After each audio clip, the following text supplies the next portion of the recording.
Once again, the UFC returns to the UFC Apex for another fight night card, and with them they bring a 12 fight serving with the main event centered around the flyweights, as we have Manal Kape looking to defend his ranking, going up against short notice replacement Asu Almabayev.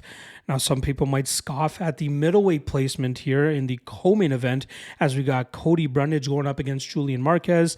And although those guys might not have a lot of stakes at hand or on the line, considering where they're at in their divisions and the fact that Marquez is on a 3-fight losing streak, you can't overlook the fact that their fights often have chaos. And I think that's the reason the UFC has decided to put them there, hoping that they can provide some more chaos here before the flyweight headliner. Reminder, this is the quick picks version of the UFC Vegas 103 full card breakdown, so I'm going to get right to the point of every single matchup, but if you're looking for more information on a specific fight, make sure you guys check out the MMA Lawcast, which I dropped on Sunday, as I go in depth on each matchup, 3 to 4 minutes on each fight, giving you guys all the facts and the reasoning and takes that I have on every single fight from both sides of the fight. So make sure you guys check that out, the MMA Lawcast. Otherwise, if you want me to get right to the point in a timely fashion, you're at the right spot. All right, hope you're laced up and ready to go, because we're off and running with the first fight of the night between Charles Johnson and Ramazan Temirov. I believe Temirov is a future title contender, and I believe we'll see that potential this weekend as he goes out there and utilizes his footwork, angle, cutting, and explosive approach, especially when he gets into the pocket with his power. And even if he doesn't get the knockout here over Johnson, I think his harder shots are going to play way more to the judges, but I ultimately think he finds that knockout and gets that win within the first 2 rounds. Next up, Montana De La Rosa going up against Luana Carolina. I believe De La Rosa's wrestling style will pay off for her here, and it will start to expose the holes that are still in Luana Carolina's game. Look for De La Rosa to smother her with her grappling, maybe open up a submission opportunity, but I believe for the most part she'll get that control time and get her hand raised on the scorecards. Next up, Danny Silva going up against Lucas Almeida. This should be a striker's delight, but I believe a lot of people are overlooking the Brazilian's chances here, especially with him at plus 160. And I think we'll see him utilize that Muay Thai approach to really cut up Danny Silva, make it look good enough on the scorecards, and get his hand raised by the judges. Next up, Andrea Lee going up against JJ Aldrich. Fun fight here, but I have to lean with the Aldrich side, as I believe that she can go out there and utilize her striking approach to nullify the kickboxing of Lee, shut down the grappling that Lee might look to initiate, and then utilize that combination style to get her hand raised on the scorecards. Next up, Douglas Silva de Andrade going up against John Castaneda.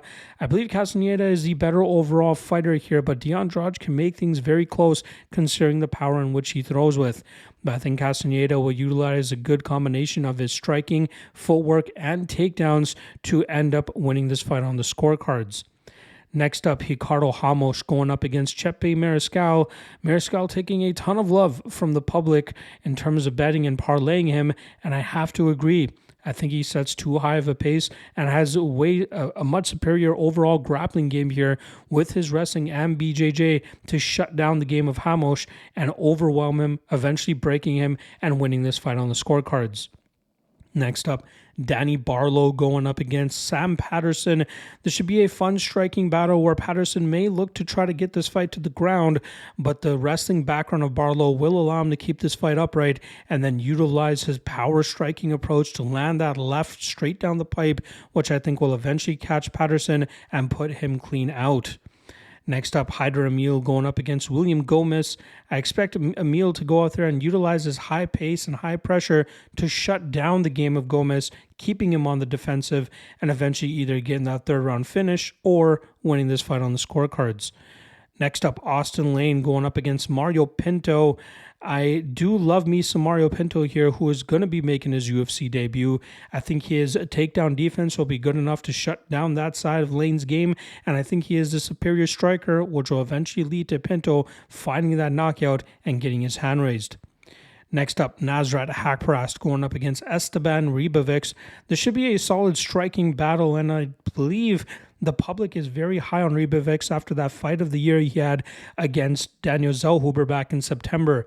But they are overlooking the experience and strength of schedule from Haqparast, and I believe that's more than enough for him here, especially with his combination striking style, to overcome the favorite in Ribovics here, which will lead to a classic Haqparast decision. Co-main event here between Cody Brundage and Julian Marquez.